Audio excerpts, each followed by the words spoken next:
الفاتحة بنية أن الله يفتح علينا فتوح العارفين ويفقهنا في الدين ويرزقنا كمال الإخلاص واليقين وبنية أن الله سبحانه وتعالى يرسل ثوابها إلى أرواح علماء العاملين الراسخين في العلم واليقين من المحدثين والمفسرين والفقهاء في الدين ونقص خاصة إلى الشيخ محمد علي الصابوني إن الله سبحانه وتعالى ينفعنا بعلومه وببركة أسراره ويعلي درجاته في الجنة ثم إلى أرواح آبائنا وأمهاتنا وأجدادنا وجداتنا وأعمامنا وعماتنا وأخوالنا وخالاتنا ولجميع المسلمين والمسلمات والمؤمنين والمؤمنات ثم إلى أرواح المؤسس بهذا المسجد من المتبرعين والمتصدقين ومن بنى عليه ومن واقف بهذا المسجد إن الله سبحانه وتعالى يستر عيوبهم ويجعل قبورهم روضة من رياض الجنة وإلى حضرة النبي المصطفى رسول الله صلى الله عليه وسلم شيء لله لهم الفاتحة.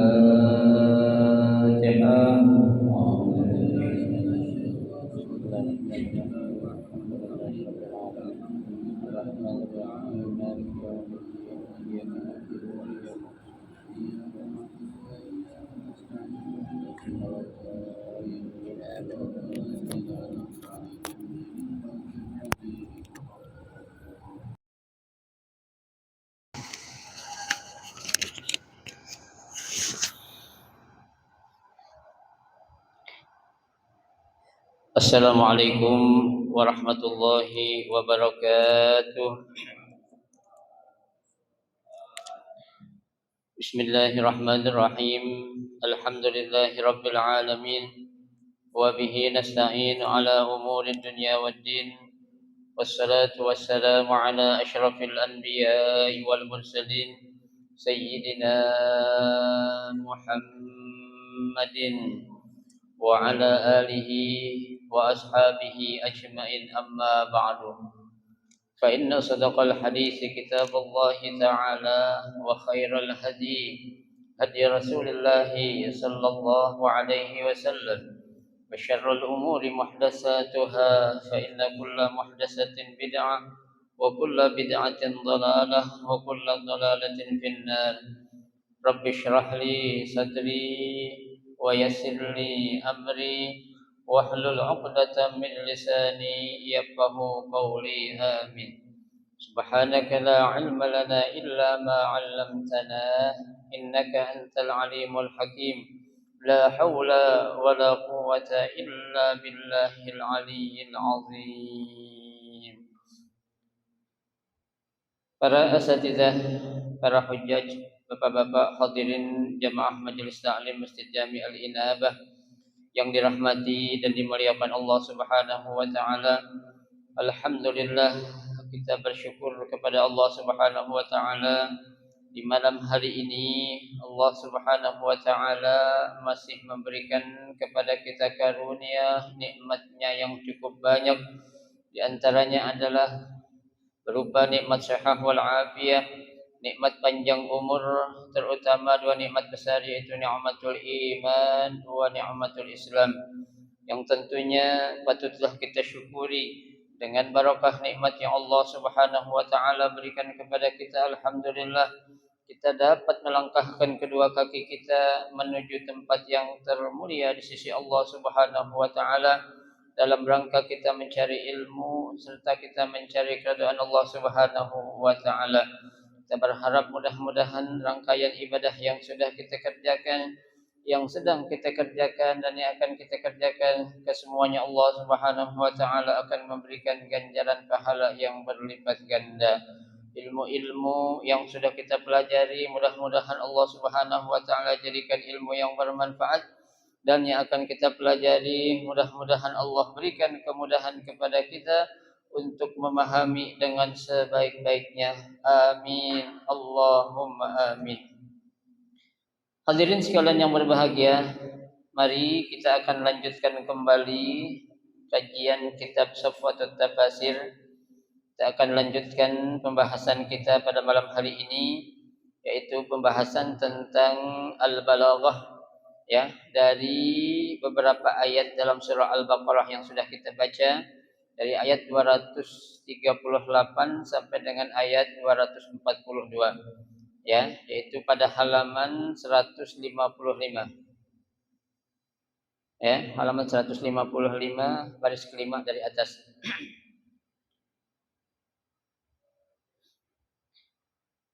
Bismillahirrahmanirrahim. Al-balaghatu. Al-awwal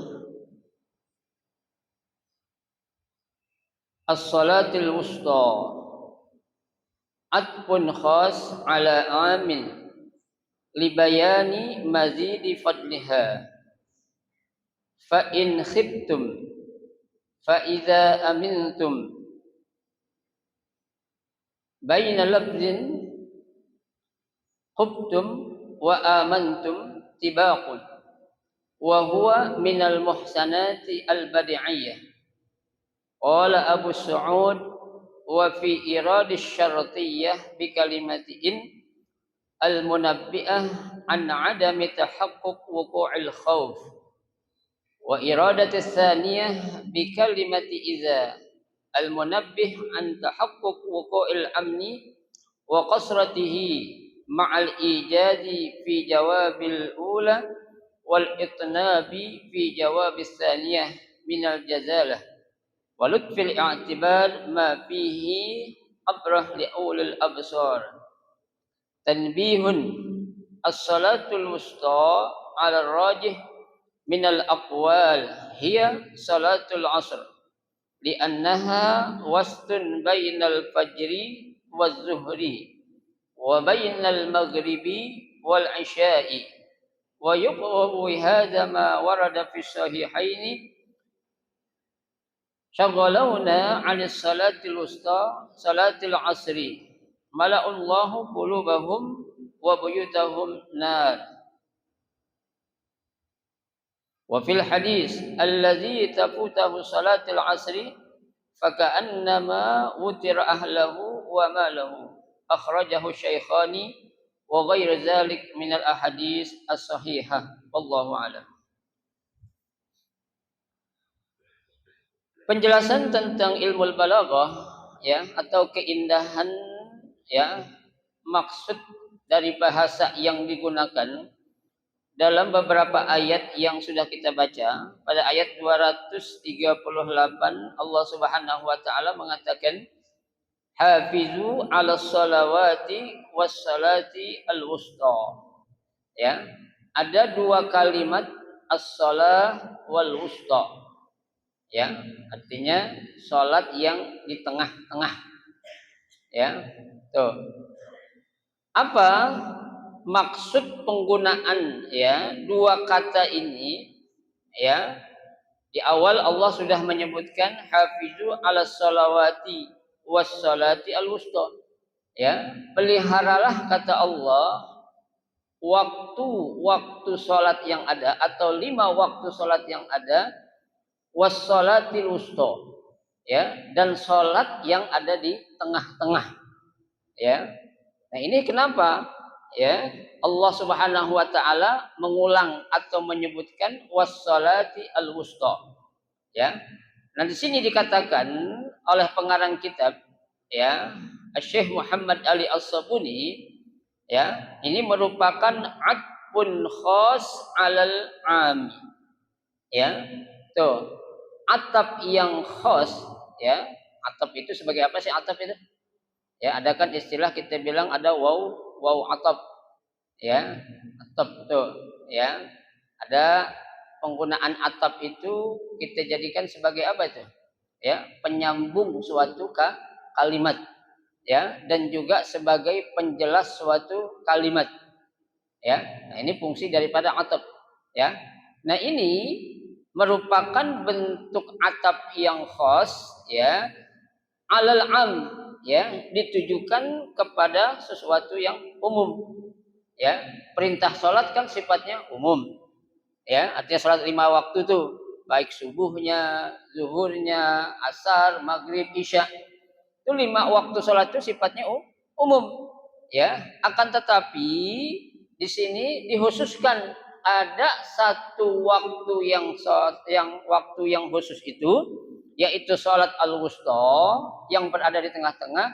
Ini diberikan pengkhususan. Ya, kenapa?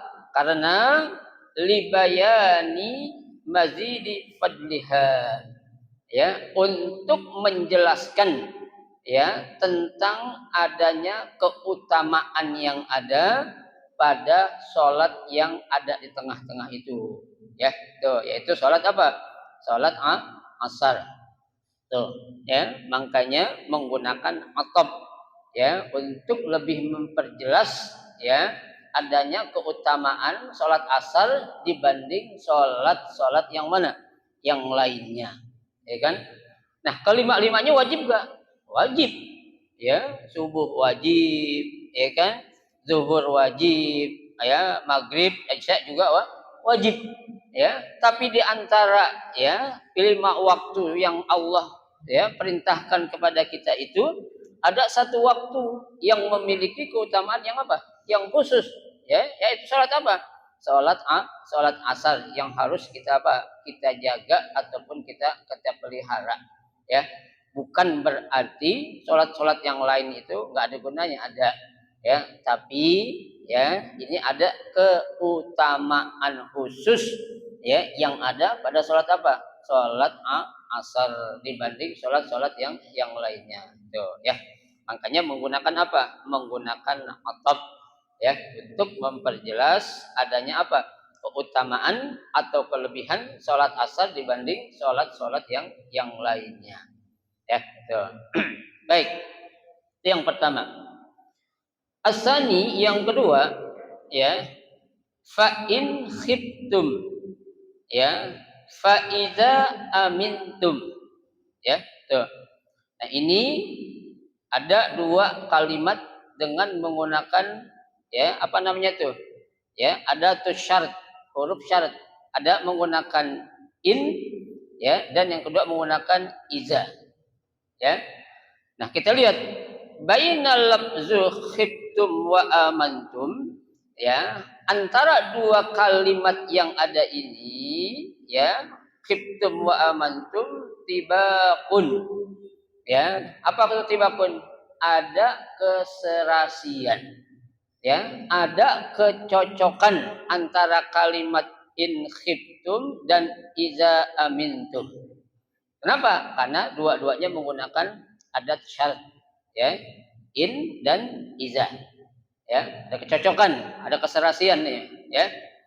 Wa huwa minal muhsanat al badiiyah, ya. Nah, kalau ada 2 kalimat, ya, adanya kecocokan atau keserasian, ini ya akan masuk ke dalam pembahasan apa tuh al muhsanat al badiiyah, ya, keindahan dalam suatu ilmu bahasa yang kita kenal dalam ilmu badi, ya, untuk menjelaskan keindahan suatu apa? Suatu bahasa yang digunakan. Ya, tuh. Qala Abu Su'ud, berkata Abu Su'ud, ya. Ini Abu Su'ud ini beliau juga termasuk ulama yang ahli dalam ilmu, ya, ilmu alat ini, terutama ilmu balaghahnya. Ya, balaghah itu kan mencakup apa tuh? Ya, balaghah, kemudian ma'ani, ya, bayan. Itu kan tuh ilmu-ilmu yang dipakai dalam ya penguasaan untuk menguasai bahasa Arab. Ya, di samping ilmu nahwu dan ilmu sorofnya. Ya, nah, ini Abu Su'ud beliau salah seorang ahli dalam ilmu alat itu. Ya, apa kata Abu Su'ud? Wa fi iradi ya asyartiyah bi kalimati in, ya. Nah, penggunaan ya syarat itu dengan kata in, ya. In itu kan apa? Ada tuh syarat.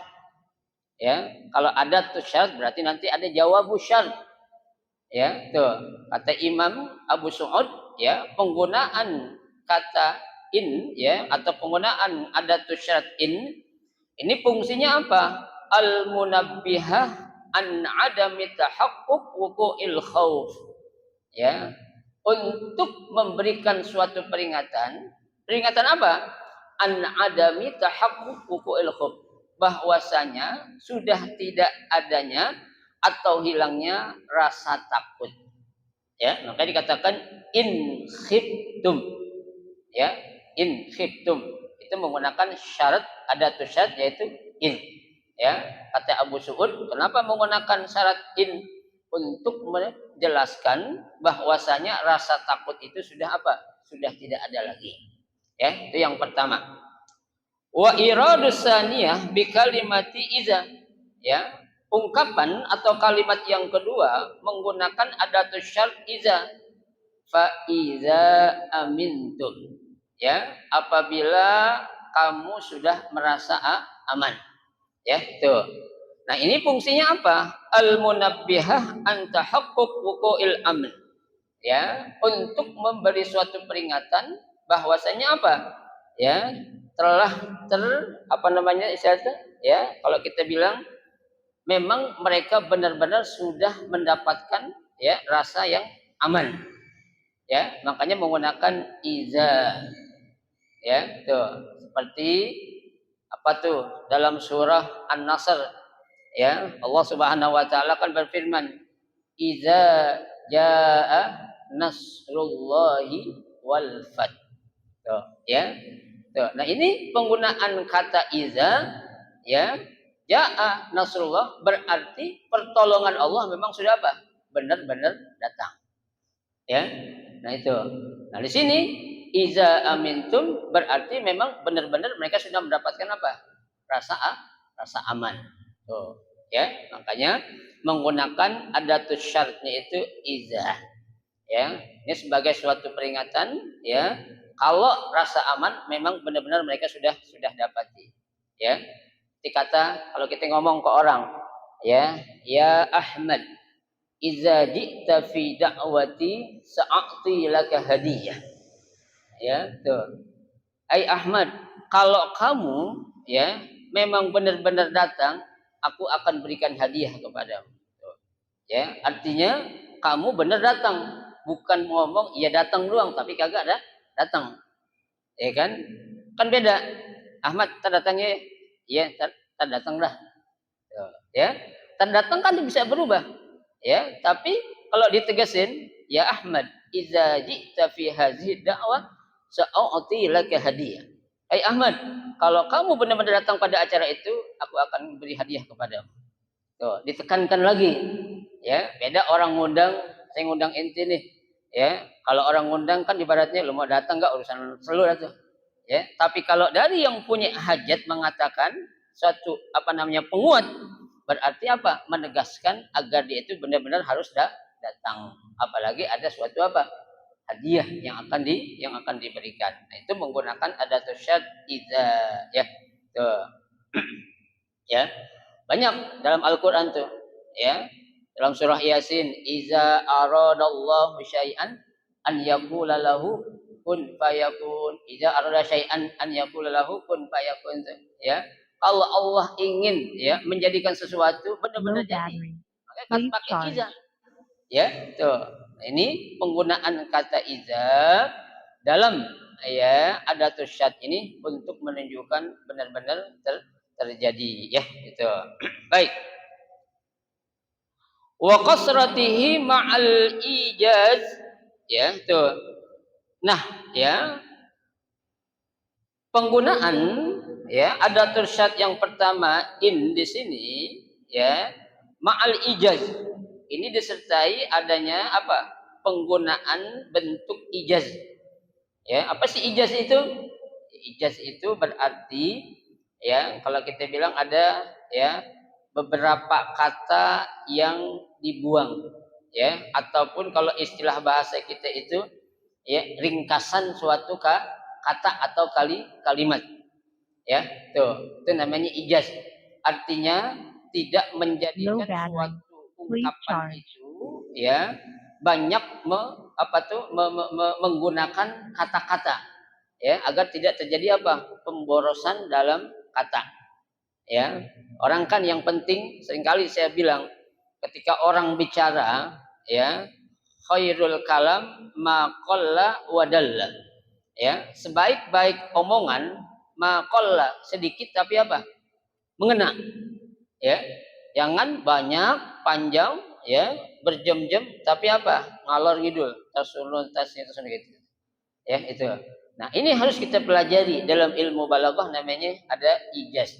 Ya, kita harus bisa menggunakan waktu yang ada untuk menyampaikan sesuatu yang apa? Yang sampai kepada pokok masalah yang kita bahas. Ya, itu namanya ijaz. Ya, harus apa? Benar-benar sampai. Ya. Nah, inilah penggunaan, ya, dalam bahasa Al-Qur'an ini. Sedemikian rupa Allah menggunakan ijaz di sini itu untuk lebih mempermudah, ya, manusia apa? Memahami maksud daripada ayat yang Allah tuangkan dalam surah Al-Baqarah ini. Tuh, ya. Itu ada hikmahnya Bapak sekalian. Ya, bukan hanya sekedar suatu penggunaan. Pasti ada apanya? Ada hikmah di balik penggunaan apa? Ya, ijaz di sini. Itu yang pertama, ya. Fi jawabil ula alitnab, ya. Tuh. Fi jawabis saniyah minal jazalah. Tuh. Nah, untuk yang keduanya itu menggunakan al-itnab, ya. Al-itnab itu, ya, menggunakan, ya, dengan membuang, ya, memakai apa tuh ungkapan yang apa sih, ya, banyaklah istilah bahasa yang dipakai semua tuh, ya, itu tujuannya apa? Untuk lebih memperjelas lagi. Kalau tadi ijazkan penggunaan katanya sedikit, ya, maksudnya sudah jelas, ya. Ini dia pakai penggunaan kalimat yang banyak, tujuannya untuk lebih memperjelas lagi. Ya, itu dalam penggunaan, ya, adatus syad iza dan in. Ya, menurut siapa? Menurut Abu Su'ud, ya, itu. Minal jazalah walut fil i'tibar ma fihi ibratun li ulil absar. Nah, ini fungsinya, ya, penggunaan ya dalam ilmu balaghah di sini, ya, sebagai apa? Ibrah, ya, sebagai suatu pelajaran untuk siapa? Li ulil absar, bagi orang-orang yang apa? Yang berakal, ya, orang-orang yang berilmu, ya. Jadi dia benar-benar memahami, ya, atau menggali maksud dari penggunaan, ya, uslub dalam Al-Qur'an sedemikian rupa itu. Dia paham, tidak hanya sekedar dia baca.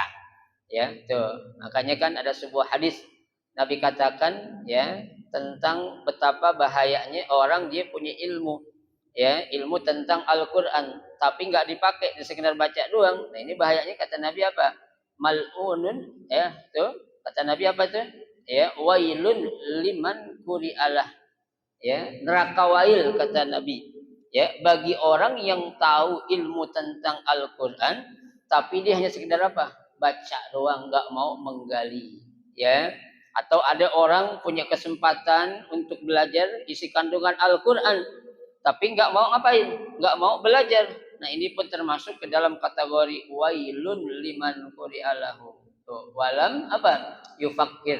Tuh, ya. Makanya kita jangan sampai ke dalam kelompok orang-orang yang sekedar, ya, membaca Al-Qur'an saja, akan tetapi kita nggak mau ngaji untuk memahami isi daripada apa? Kandungan yang ada di dalam Al-Qur'anul Karim. Tuh, ya.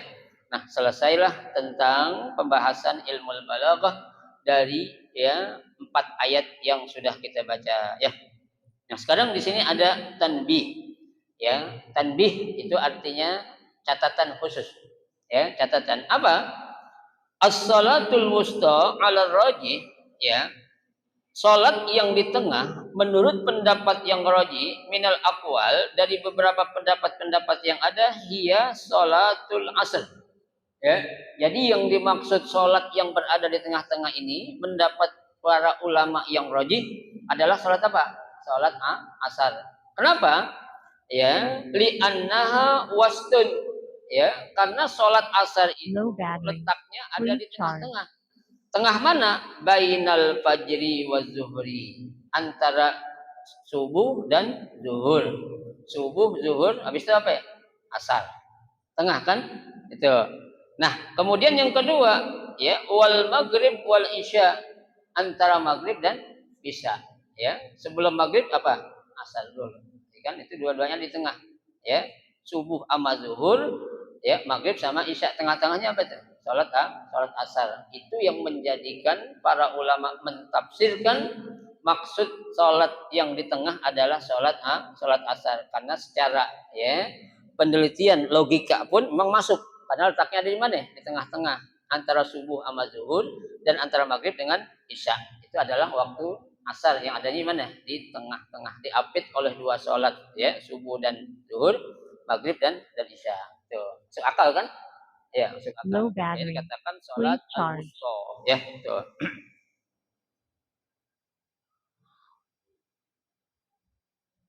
Wa yuqawwi hadza, ya. Nah, untuk memperkuat pendapat ini, ma warada fi sahihain, ya, sebagaimana yang dijelaskan dalam Sahih Bukhari dan Sahih Muslim, ya. Apa kata Nabi, ya? Syagalawna 'anis salatil wusta. Ya, syagalawna artinya itu, ya, mereka melalaikan kami daripada salat apa? Salat asar. Ya, artinya mereka anggap sholat asar itu sholat yang apa? Ya, sholat yang biasa-biasa saja. Ya, nah, buat orang-orang yang selalu melalaikan sholat asar, kata Nabi apa? Mala Allahu qulubahum wa buyutahum naran. Ya, Allah akan penuhi hati mereka dan rumah mereka dengan apa? Low battery. Dengan api. Please charge. Ya, maksudnya bukan ada api, itu bukan. Ya, artinya dia merasa apa itu? Hidupnya bakal gelisah, bawaannya panas saja itu. Ya, punya duit, ya, nggak senang nggak punya duit, apalagi, ya kan gitu. Ya, tuh. Itu orang yang bawaan seperti itu, Pak, yang nggak pernah merasa cukup, ya, coba aja. Ya, mungkin dia ada masalah di sholat apanya? Sholat asarnya. Ya, ini Nabi yang bilang, bahkan hadisnya sahih. Ya, artinya kalau orang yang suka melalaikan sholat asar itu, ya, Allah akan penuhi hati mereka dan rumah mereka dengan apa?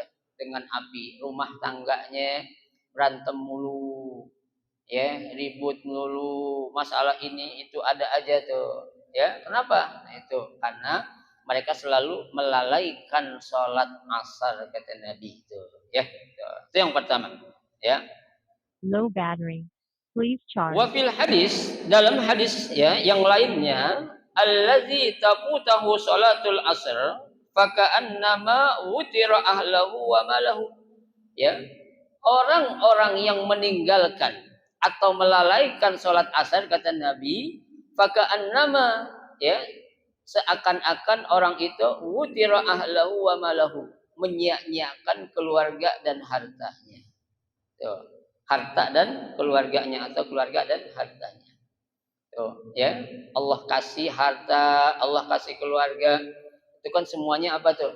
Amanah Allah. Ya, untuk diapain? Untuk dijaga.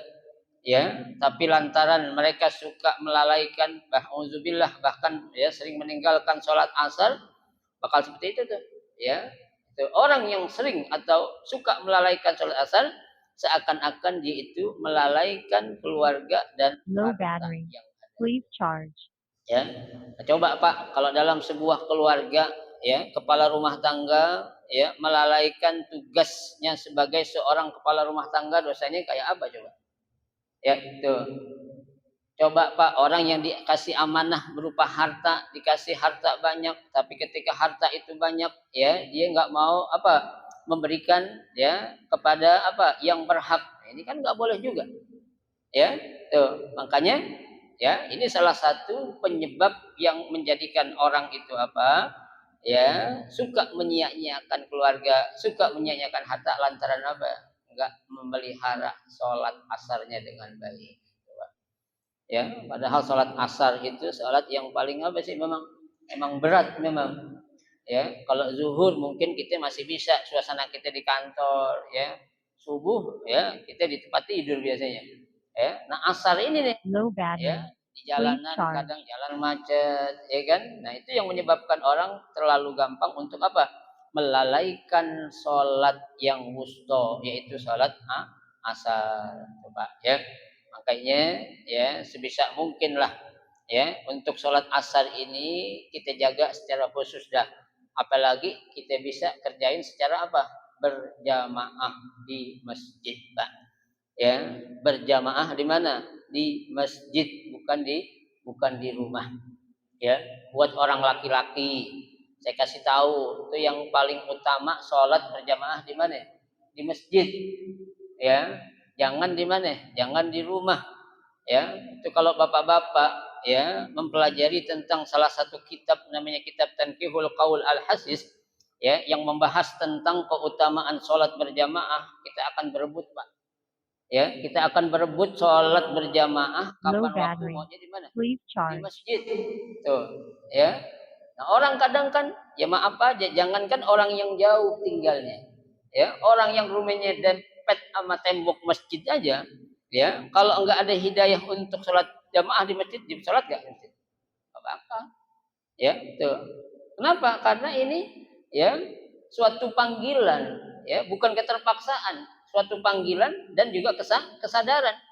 Ya, mau dempet bahkan mungkin satu lantai kali sama masjid. Ya kagak ada orang tidur di masjid sholat enggak sholat, ada enggak? Ada. Ya, tidurnya di masjid tapi enggak sholat, ada enggak? Hah? Gimana itu kalau tidur di masjid tapi enggak sholat gimana? Ya? Bangun tidur pulang, pas azan dipulang. Ya, ini jangan ya Pak. Ya, kalau ada orang begitu mohon maaf tegur aja. Ya, tuh masjid bukan buat Low tempat apa? battery. Please Tidur doang. charge. Waktu sholat azan lu bangun. Ya, itu. Jangan pas waktu azan lu kemana? Lu pergi kabur kemana gitu. Jangan. Power off. Ya, ini